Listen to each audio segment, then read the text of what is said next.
rumah itu penting bagi wanita? Nah, antum juga harus paham. Karena wanita itu sifat basicnya malu. Mereka punya aurat yang lebih detail daripada laki-laki, sehingga mereka memiliki sifat malu.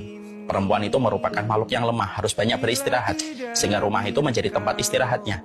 Dan rumah itu menjadi sebuah tempat dia berjumpa dengan anak-anaknya dalam kondisi bebas. Ketika tidak ada hal dan tidak ada aturan untuk mengenakan jilbab ketika dia berada di dalam rumah. Sehingga akhirnya rumah itu betul-betul menjadi sebuah tempat yang sangat didambakan oleh para wanita dalam kehidupan mereka. Dan itu tidak salah, nak. Jadi kalau ada wanita ingin mendapatkan rumah, bukan dia materialistis, tapi itu merupakan bagian dari fitrahnya. Makanya antum tahu perkataan Imam Ahmad? Antum tidak tahu kan? Antum ini mau nikah nggak belajar. Maka Imam Ahmad itu ketika putranya Abdullah akan menikah, maka salah satu di antara poin-poin yang disampaikan Imam Ahmad kepada putranya ketika akan menikah yang bernama Abdullah. Wahai Abdullah, nanti kalau kamu menikah, maka biarkanlah istrimu yang menghiasi rumahnya. Dialah yang mengatur rumahnya, dialah yang menghiasi rumahnya.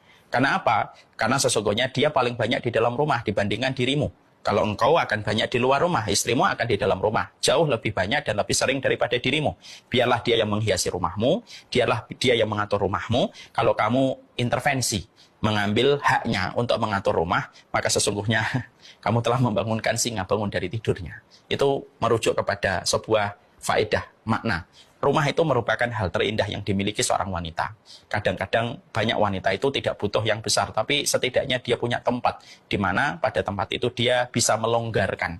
Bagaimana dia menjalani kehidupan tanpa dia harus risih dengan pandangan orang, tanpa harus merasa sungkan ketika terdengar sama orang lain, dan tanpa diintervensi ketika sebuah teritorial kecil yang bernama rumah, entah itu luasnya 50, luasnya 60, luasnya 90, luasnya 120, maka itu sudah cukup baginya, akan membahagiakan dirinya ketika dia di dalam menjalani kehidupan.